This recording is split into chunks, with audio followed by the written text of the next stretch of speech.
আজকে ভিডিওর শুরুতেই এক মহান ব্যক্তির নামে কিছু বলতে চাই। সে এত ভালো ভালো কমেন্ট করে, সে আর বলার কথা না। তোমরা হাসবা না কাঁদবা, তার প্রতি রাগ হবে। আমার ননদকে নিয়ে এমন কিছু বলে, ওকে আমি এক্ষুনি অফ ক্যামেরায় বলছিলাম। বলে তাহলে আমার ওই বিষয়টা জানার জন্য তাকে যে আমার বাড়ি আসতে হবে, তাহলে ইনবক্সে মেসেজ করো, মানে আসবে, তারপরে আমার ননদ তাকে জানাবে তার বিষয়টা। সেটাই ভালো না বলো? তোমার কাছে এসে জানবে তোমার ওই ব্যাপারটা। হ্যাঁ, এগুলো তো আর এভাবে জানানো যায় না অন ক্যামেরায়।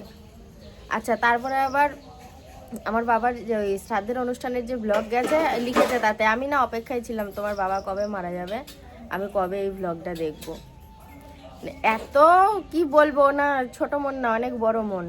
অনেক বড় মন না হলে এ ধরনের মন্তব্য করে না। আবার লিখেছে একদিন, তোমার বাবা গেছে, এবার তোমার শাশুড়ি মায়ের পালা। আমি প্রত্যেকটা কমেন্ট কিন্তু দেখি, আমি এতদিন কিছু বলিনি। আর মহিলার বয়স হবে অন্তত 70 বছর, তো প্রায় হয়েই গেছে। মানে ডিপির ফটোটা দেখে সেটাই মনে হয়। তাহলে এ কি পৃথিবীতে বাস করে না অন্য কোনো গ্রহের প্রাণী, আমার খুব জানতে ইচ্ছা করে। আর ওনাকে যদি কাছে পাই, অন্তত ওনার ব্লাডটা একবার টেস্ট করে দেখবো যে মানুষের রক্ত আছে কিনা শরীরে। আর আমার ননদের বিষয়টা জানার জন্য আসতে হবে আমাদের বাড়ি। ঠিক আছে, ইনবক্সে মেসেজ করো, ঠিকানাটা দিয়ে দেবো। আসলে ওর কাছ থেকে বিষয়টা জেনে নেবা। সমস্ত কাজ স্নান সব কমপ্লিট হয়ে গেছে। আজকে মা আমার হাতে হাতে অনেক হেল্প করেছে। আমি জামা কাপড় ভিজিয়েছি, স্নান করতে নেমে মা কেচে দিয়েছে, আমি মেলে টেলে দিলাম। তারপরে ঘর ঝাড় দেওয়া, ঘর মোছা, বাসন মাজা, এমনকি রান্নাঘরটা মা লেপে দিয়েছে, আর ঘরের কাজগুলো আমি করেছি। মিলিয়ে মিশিয়ে হয়ে গেছে আজকে। তো ওই জন্য এখন 9টা 15 বাজে, স্নান কমপ্লিট হয়ে গেছে। আর আজকে আমি এখন একাদশীর খাবার বানাবো না, ওকে পাঠালাম মিষ্টির দোকানে একটু পরোটা আনার জন্য। আমি একটু বাজারে যাব। তো বাজার থেকে এসে দুপুরবেলায় আমাদের খাবার করব। এখন সকালবেলায় একটু করে আজকে পরোটা খেয়ে নেব। আর আজকে একটা বিশেষ দিন। প্রথমেই আমি মাছ বাজারে ঢুকেছি, ভাবলাম মাছটা আগে কিনে নিই, তারপরে সবজিপাতি কিনবো। আর এই যে এখানে কাতলা মাছ রয়েছে, কাতলা মাছ নেব। কারণ যার উপলক্ষে আজকে নেয়া, সে কাতলা মাছটা খেতেই বেশি পছন্দ করে। তবে যার জন্য নেয়া সে কি শুধু খাবে? খাবে তো সবাই। তো আমি আর মা বাদে মোটামুটি সবাই খাবে। আর কাতলা মাছটা নেওয়া হয়ে গেলে দেখি আর এক রকমের কি মাছ নেওয়া যায়। তো এখানে রয়েছে পমফ্রেট মাছ। তবে একটা জিনিস আমার কিন্তু খুব ভালো লাগে, গুছিয়ে বাজার করতে। কারণ গুছিয়ে বাজার করা, রান্না করা, এগুলো আমার খুব আগ্রহের একটা বিষয়। আজকে এই বাজারে এর থেকে আর বড় পমফ্রেট পেলাম না। যাকে যা পেয়েছি তাতেই মোটামুটি কাজ চলবে। শুধু মাছ কিনলেই হবে, সবজিপাতিও তো কিনতে হবে। সেই জন্য দেখো চলে এসেছি এবার সবজির দিকে। বাজার থেকে বাড়ি চলে আসলাম। আর এখানে আমি সমস্ত সবজিগুলো ঢালছি। দেখো যা যা কিনেছি সব কিছু তো শেয়ার করা হয়নি। ওটার মধ্যে রয়েছে মিষ্টি, আর পাশে গ্লাসে দই রয়েছে। আশা করি তোমরা বুঝতেই পারছো। আমাদের প্রকাশবাবু জানেই না যে আজকে কি বাড়িতে। আর সত্যি কথা বলতে কি করে জানবে বলো তো? না লোকজন, না আয়োজন, না অনুষ্ঠান। বিশেষ একটা দিন, তাই একটু রান্না করে দেয়া, সেই জন্যই অল্প স্বল্প বাজার। এই যে এখানে একটা থালাতেই দুটো মাছ টাছ রেখেছি। এবার ভালো করে হাত ধুয়ে বাজারগুলো তোলা হলে এই জায়গাটা একটু পরিষ্কার করে লেপে পুছে দেব। কারণ এই জায়গায় মায়ের আর আমার জন্য আমি পরে রান্না করব।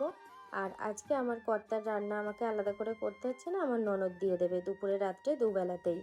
আর ও ওখানে কিছু থালা বাসন ছিল, সেইগুলো ধুয়ে নিচ্ছে। এখানে রয়েছে পুজোর প্রসাদ। আমাদের এখানে পোড়ামাতলা বলে একটা ঠাকুরের স্থান আছে মা পোড়ামার কাছে। সেখানে সকালবেলা রাজু স্নান করে পুজো দিতে গেছিল। আজকে হচ্ছে ওর জন্মদিন। প্রত্যেক বছরের জন্মদিনে সকালবেলায় স্নান করে আগে যায় ঠাকুর মন্দিরে। প্রত্যেক বছরই তোমরা কম বেশি ভিডিওতে দেখো আজকের দিনটা কিভাবে কাটে। তো আজকে বিশেষ কোনো আয়োজন নয়, যেমন আমাদের প্রত্যেক দিন কাটে আজকেও ঠিক তেমনই। তবে মেনুতে শুধু ওই 2 রকমের মাছ, মানে মাছ তো প্রত্যেক দিনই হয়, শুধু পায়েস আর কলার বড়াটা যোগ হয়েছে। আর রান্নাবান্না কিন্তু আমি করিনি, আমার ননদ রান্না করেছে। এই যে সর্ষে দিয়ে পমফ্রেট মাছ, আর আমার কর্তা তোমাদেরকে শেয়ার করছে। এবার দেখে নিই একে একে কি কি মেনু রয়েছে। এই যে এখানে হচ্ছে কাতলা মাছের ঝোল, আলু দিয়ে ঝোলটা বানিয়েছে, ভালো হয়েছে। একটা মাছ সর্ষে দিয়ে বানিয়েছে, একটা আলু দিয়ে। আর এইখানে রয়েছে 5 রকমের ভাজা। তবে এখানে 4 রকমের ভাজা দেখা যাচ্ছে, আর একটা হচ্ছে শাক ভাজা। আর এই যে এখানে পায়েস, কলার বড়া, সবই অল্প অল্প করে করা হয়েছে। প্রত্যেক দিন যেমন যেই পরিমাণে রান্না হয় আজকেও ঠিক তেমনই সেই পরিমাণেই রান্না হয়েছে। সবাই বলে আমাকে, অনেকেই বলে তোমার ব্লগ অনেক দিন ধরে দেখি, তখন সোহিনী কত ছোট ছিল আর রাজুও তখন অনেক ছোট ছিল। আজ থেকে প্রায় বেশ কয়েক বছর আগে। সোহিনীকে তো খুবই ছোট লাগতো, আর মানে ও অল্প দিনে বড়ও হয়ে গেছে। আর রাজুরও কিন্তু যে একদম ছোট আছে তা না, ওরও বয়স হয়েছে। আজকে 23 বছর পূরণ হয়ে 24 বছরে পা দিল। বয়স কি আর মানুষের থেমে থাকে গো? একটা করে বছর এগোয়, জন্মের যে দিনটা সেই দিনটা আসে, আর একটা করে মানুষের বয়স এগিয়ে যায়। আমার বরেরও জন্মদিন, মানে ওর থালাটাও যেভাবে সাজানো, আমার তো দেখে সেটাই মনে হচ্ছে। মজা করছিলাম, বলছিলাম তোমারও তো জন্মদিন। কিছুদিন আগে একটা ভুট্টা নিয়ে এসেছিল, সেইটা পুড়িয়ে খাচ্ছিল, তো আমার খুব খেতে মন হয়েছিল। তো সেই কারণে বলছে কি, দেখো আমি যেমন পেয়েছি তেমন নিয়ে এসেছি, এটাই পুড়িয়ে খেও। তবে আজকে তো আর এটা পুড়িয়ে খাওয়া যাবে না, আজকে যেহেতু একাদশী, থাক আমি কালকে কিংবা পরশুদিন পুড়িয়ে খাবো। আর এইখানে মায়ের আর আমার জন্য খাবারটা আমি রেডি করে রেখেছি।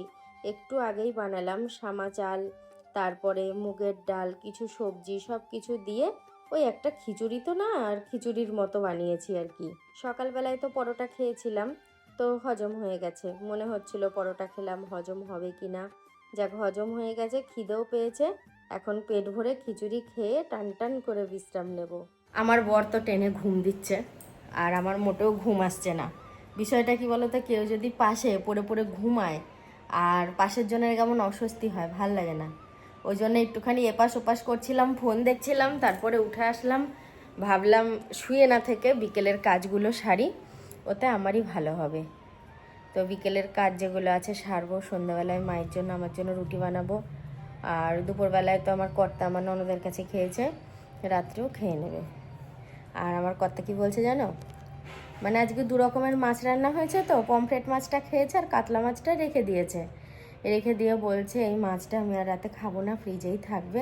আমি ভোর 3-4টের সময় উঠে রান্না বসাবো, গরম ভাত হবে, তুমিও খাবো আমিও খাবো, দিয়ে আমরা কালকে আমাদের বেরোনোর আছে সারাদিনের জন্য, বলছে দিয়ে আমরা বেরোবো। আমি বললাম বিশাল বুদ্ধি তোমার, তুমি ভেবেছো, এই জন্যই আমি খুশি হয়েছি। তোমার আর অত ভোরবেলায় উঠে রান্না করতে হবে না, অত সকালে ভাতও খেতে ইচ্ছা করবে না, আর উঠে রাঁধতেও ভালো লাগবে না। তুমি আর আমি না খেয়েই বেরোবো, এসে যেমন রাত্রে খাই তেমন খাবো। আর আজকের রান্না করা তরকারি আর কালকে খেতে পারবো না, এগুলো যেহেতু একাদশীর দিন রান্না হয়েছে, সেই কারণে ওকে বুঝিয়ে বললাম। বললো ঠিক আছে, আর কি করব, রাতে তাহলে মাছটা খেয়ে নেব, তাহলে নষ্ট হবে। ওর মানে খুব কষ্ট হচ্ছে। তোমরা তো সবাই কম বেশি জানো যে রাজুর আজকে বার্থডে। তা রাজুর ওই বন্ধুবান্ধবরা এই কেকটা নিয়ে এসে রাজুর ঘরের মধ্যে কেটেছে। দুপুরবেলা আমাদেরও প্ল্যান ছিল যে সাথী বলছিল যে একটা কেক নিয়ে আসবো, দিয়ে কাটবো, সব ভেস্তে গেল, কিন্তু সব কিছু ভেস্তে গেল। মানে সন্ধ্যের আগে থেকে এমন পরিস্থিতি তৈরি হয়েছে, আমি বিছানা থেকে উঠতেই পারছিলাম না, এত কষ্ট হচ্ছে। আস্তে আস্তে হাঁটাচলা করছিলাম, তারপরে পেন কিলার খেলাম, কিন্তু এখন যে পুরোপুরি কমেছে সেটাও না, একটু স্বাভাবিক আছি। আর আমি আশা করছি রাত্রেবেলায় ঘুমালে কালকে সকালবেলা পুরোপুরি সুস্থ হয়ে যাব। আর একটা কি ওষুধ খাওয়া যেতে পারে? একদমই না, পেন কিলার খাওয়া খুব ক্ষতি। আমি আজকে সহ্য করতে পারিনি, তাই খেয়েছি। তবু তো খেতে হয়। হ্যাঁ খেতে হয়, কিন্তু এটা যে শরীরে কি ক্ষতি, ওই স্যারিডন খেয়েছি, তাই আমাকে বলেছে আমার এক দিদিভাই, ওই মানে ওষুধের নামটাও বলে দিয়েছে। আমি আর স্যারিডনও খাবো না, ঠিক আছে। পেন কিলার ভীষণ ক্ষতি। আর ভালোই ছিলাম, মানে এই পেনটা আমার হয় মাঝে মধ্যে, একটু গ্যাপ দিয়ে দিয়ে হয়, মাসে 2বার কি 3বারও হয়ে যায়, কিন্তু আজকে পরিমাণে একটু বেশি হলেই নিচ পেট জুড়ে মানে পেন হয়। তো যাই হোক, এখন আমি একটু সুস্থ স্বাভাবিক আছি, কিন্তু ভেবে রেখেছিলাম একরকম কিছুই হলো না। আচ্ছা, তোমার রাতের খাবার আছে? হ্যাঁ, ওই দুপুরে যে খিচুড়ি করেছিলাম সেটাই আছে, রাত্রেবেলা রুটি মুটি করতে পারিনি। মা বললো থাক আমিও খাবো না, খিচুড়ি যেটুকুনি আছে তুমি আমি খেয়ে নেবো। ওটা গরম করে দেবো? না না, খিচুড়ি গরম করতে হবে আর না। এগুলোর সাথে দুপুরবেলা খাবার ছিল সব, এই যে ফ্রিজে ছিল, হ্যাঁ, এগুলোকে ও নিয়ে আসলাম। পুরো খাবার দুপুরে খেতে পারিনি, শুধু সেই খাবার নিয়ে ভাতটা বোধহয় সুন্দর বললো কিনা গরম ভাত দিয়ে এসছি। হ্যাঁ ঠিক আছে। আর ওই ঠিক ফ্রিজের আছে। কালকে দুধটা রেখে দিয়েছি, ওটা খাবো। হুম। আর কালকে আমার একটু বাইরে বেরোনোর আছে, তো আমাকে বাড়ি থেকেও বললো যে যদি শরীরে না নেয় তাহলে তুমি যাবে না। তো আমিও সেরকমটাই করব। কালকে সকালবেলায় আমি দেখবো, যদি মনে করি যে আমি যেতে পারবো অবশ্যই আমি যাব, আর যদি মনে করি যে না আমার শরীরটা ঠিক লাগছে না তাহলে যাব না, ক্যান্সেল করে দেবো। পরে যাওয়া হবে। হ্যাঁ, কালকে সকালের ওপর আর আমার শরীরের ওপর নির্ভর করছে। আর আজকে এখন প্রায় 9:30 পৌনে 10টা বাজতে চললো। তো আজকের মতো ব্লগটা আমি এখানেই শেষ করলাম। তোমরা সবাই খুব ভালো থেকো, দেখা হচ্ছে আবার পরবর্তী ব্লগে। সবাইকে গুড নাইট।